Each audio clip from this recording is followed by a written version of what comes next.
Hey guys, it's me, Talia Risa Gibson. You can call me Tag for short, and welcome to my channel.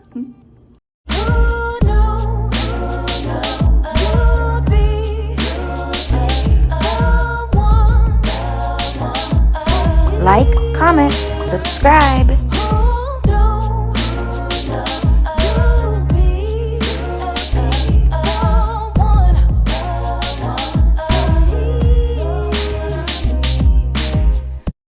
So today, guys, I have some homemade food. I have some red beans and rice with andouille sausage and a couple of little peppers on the side. So I'll give you a look. You guys saw the intro of the video, but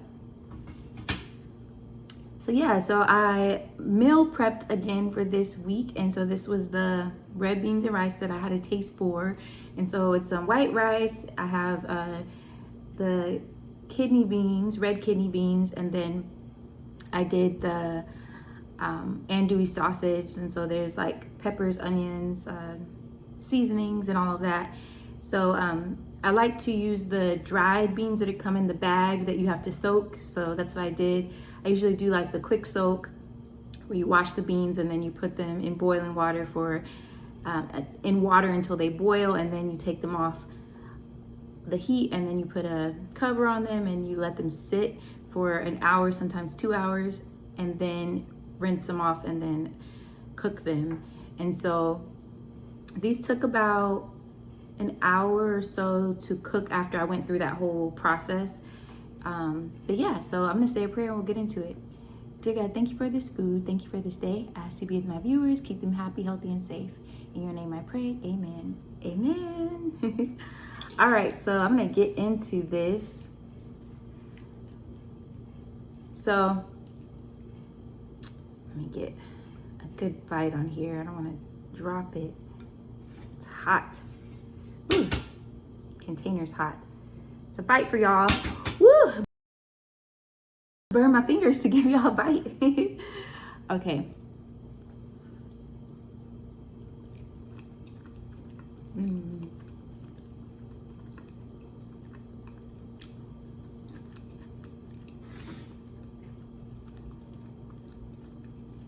I really want some jalapenos, but I need to buy some more jalapenos. How are you guys doing?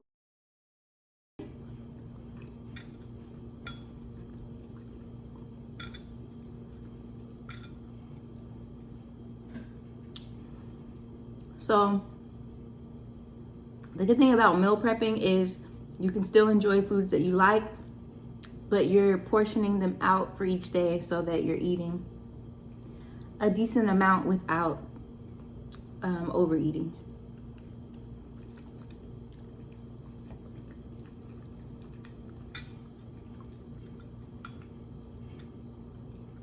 And this is a hearty meal, so whew.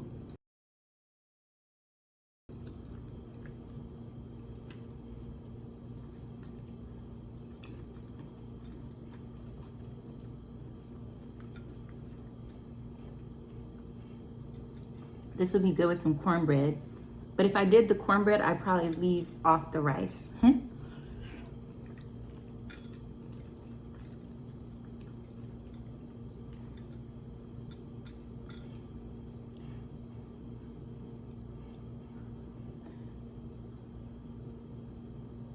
Hot.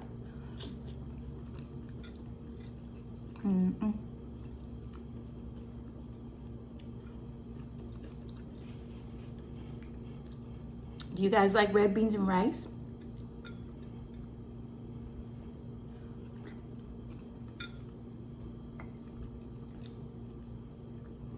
I know some people aren't really like bean eaters and stuff, you know, but I love beans.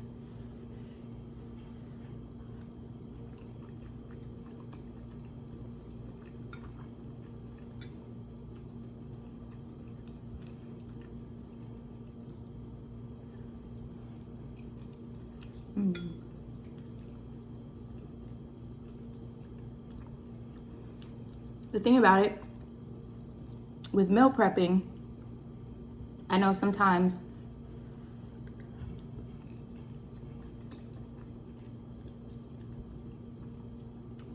Some people say they don't want to meal prep because they don't like to eat the same thing every day.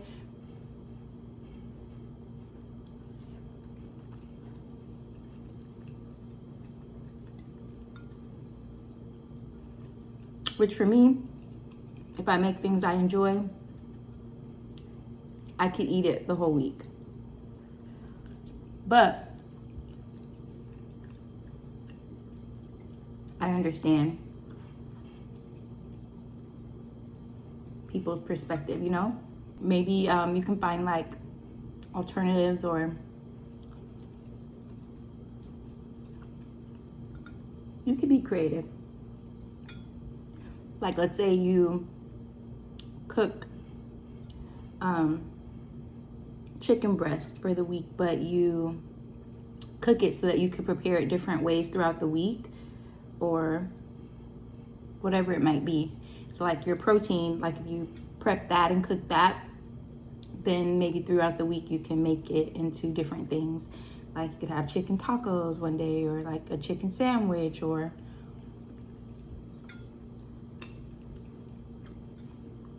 chicken with veggies, or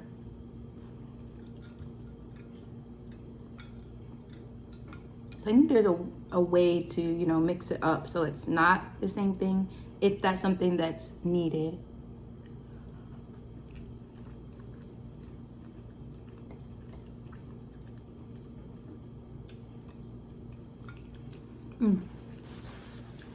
That's good.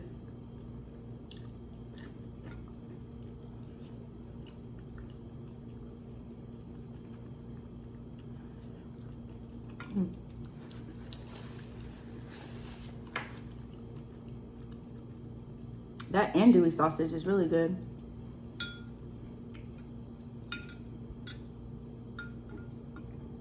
I don't know, I was just thinking about when am I gonna cook for this week, and I was like, red beans and rice sounds really good. But I wanted to make sure I had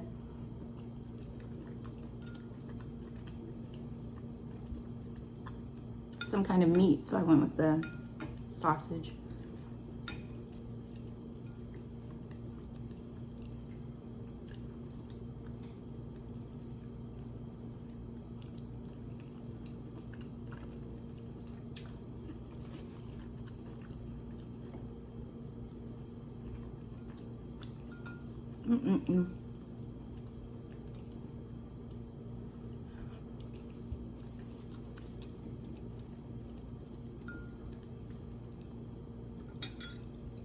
So I kind of mix it up between like brown rice and white rice. I love white rice, but sometimes I'll eat the brown rice. But for this one, it just wasn't gonna hit the same.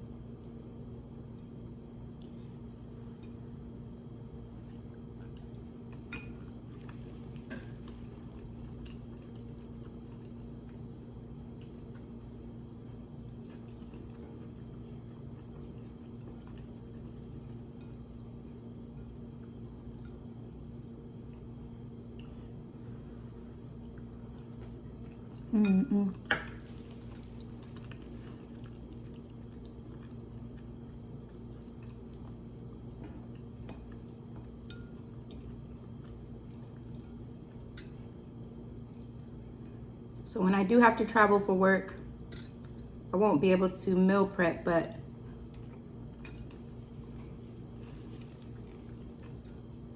I could still be mindful of what I'm choosing to eat throughout the week, or whatever it might be.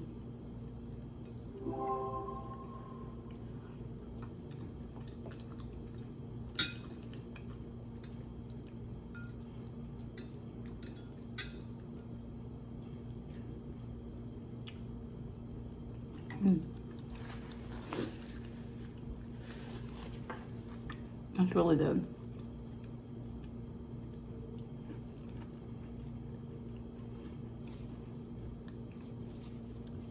My alarms tell me that I had a package dropped off.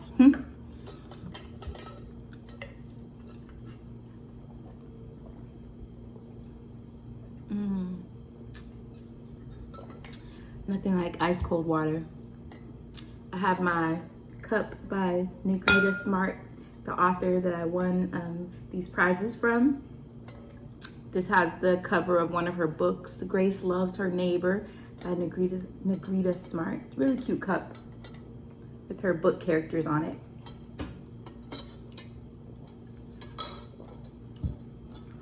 Ooh, I'm getting full. This is hearty. With the beans, the rice.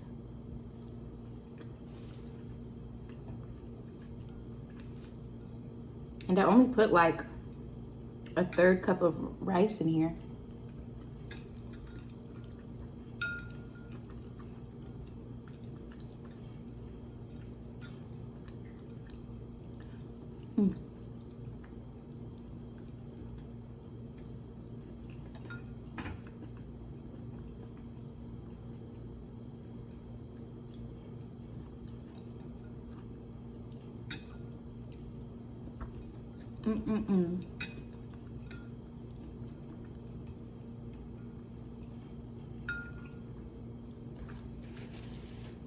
So I'm still reading Atomic Habits. Again, I said I was going to share a little bit here and there as I'm reading different books to hold myself accountable to keep reading. And so, yeah, I'm on chapter 18, and so I've been doing pretty good. I actually started a second book, and it's a fiction book called Something in the Water, and it's like a thriller kind of book. And so I'm excited to read that one. I started reading that one at night. So I read it, the first chapter last night. And so that one will be interesting for me to share also. But I'm working my way through this one, and then I'll probably move on. If I could kind of manage reading like a book that kind of helps me think through like life and kind of build up my awareness and stuff like that, then maybe I'll do that, and then at night I'll read a like fiction book. But we'll see. That might be too much once I start getting busy with work, but the goal is just to read daily and get back into the love of reading and share the books with you guys. So this book is really talking about just habits and how to ensure that your good habits kind of take precedence over those habits that are not so good for us. It mentions every habit is just an obstacle to getting what you really want. So for example, if you're dieting, that's an obstacle to getting fit. If you're meditating, that's an obstacle to feeling calm. If you're journaling, that may be an obstacle to thinking clear.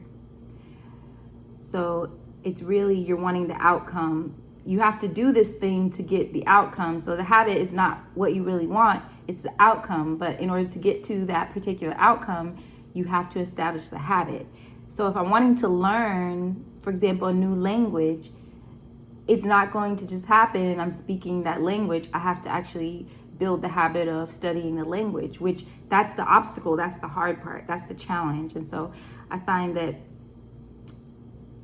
establishing the habit is what's going to get you there, but it's just not so easy. I like that it says in here, you are capable of doing very hard things. The problem is that some days you feel like doing the hard work and some days you feel like giving in. So one of the things that it talks about is making it easy to accomplish these habits, because the things that require less effort, people tend to do more of. And so some of the key points, create an environment where doing the right thing is as easy as possible. Prime your environment to make future actions easier. And so it's like setting yourself up for success, pretty much. It also talks about like automating things or making it easier. Like that's kind of what I think about meal prepping. If I'm taking the time on Sunday to cook and get my meals together for the week, then it's like automating it for me throughout the week. It takes me a little bit of time on that Sunday, but when I think of how easy it makes my week, I'm not in there having to cook. I'm not in there having to prepare things. I already know what I'm going to eat. When I say, oh man, I'm hungry, I already know I can go to the fridge and get a meal and warm it up and it's ready to go.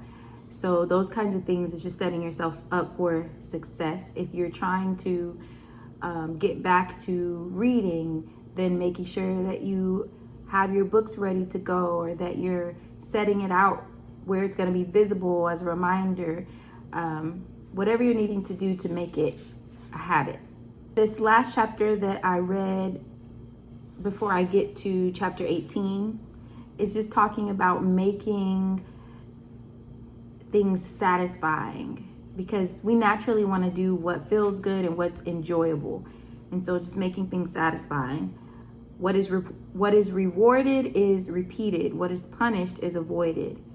Make it obvious, make it attractive, make it easy, make it satisfying. Then you can build those steady habits.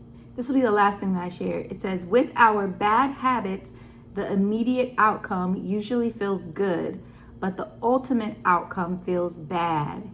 So I take it back to, like, if you're trying to, let's say, if deep down you want to get in better health or in better physical shape, but instead of going to work out or going to go walk or choosing better foods or things like that, you're just sitting and watching TV all day or whatever it might be. It feels good in the moment because you're relaxing, you're laughing, you're enjoying the show, whatever it might be. But then ultimately it's going to feel bad because you're going to be like, man, 2 months have gone by and I still haven't accomplished my goal or even started my goal. And so, yeah, it feels good right now, but we have to start thinking about how we want to feel in the future. And so that's kind of this has been a really good book for me, just to get me back to myself of just those really, really good habits. Because when you start seeing results of things, then you're like proud of yourself, and then you're more likely to keep going because you're seeing progress. I think we're kind of in a time where everybody just wants everything to be so quick, so quick, so quick. Like, man, I want to try to lose 10 pounds in a week. It's not really realistic unless you starve yourself, which is unhealthy. And why not take a slow, steady pace? It's more helpful, or it's more healthy to set a goal for, I think I'm going to try to at least lose 1 to 2 pounds a week. And if you think about that, then that's reasonable. If you're being more mindful of what you're eating and you're working out, that's very reasonable. And instead of trying to do something so quickly, get those small wins and you'll start to see some progress. And then you'll say, this is working. Let me keep going. Let me keep going. Because if you think about that, if you're losing, let's say 2 pounds a week, multiply that by 4 weeks, that's 8 pounds within that month. The second month, that's 16 pounds. That adds up. I appreciate you all so much for tuning into this video. As always, don't forget to like, comment, share, subscribe, and of course, hit that bell notification so you'll know when I post. Until next time, bye.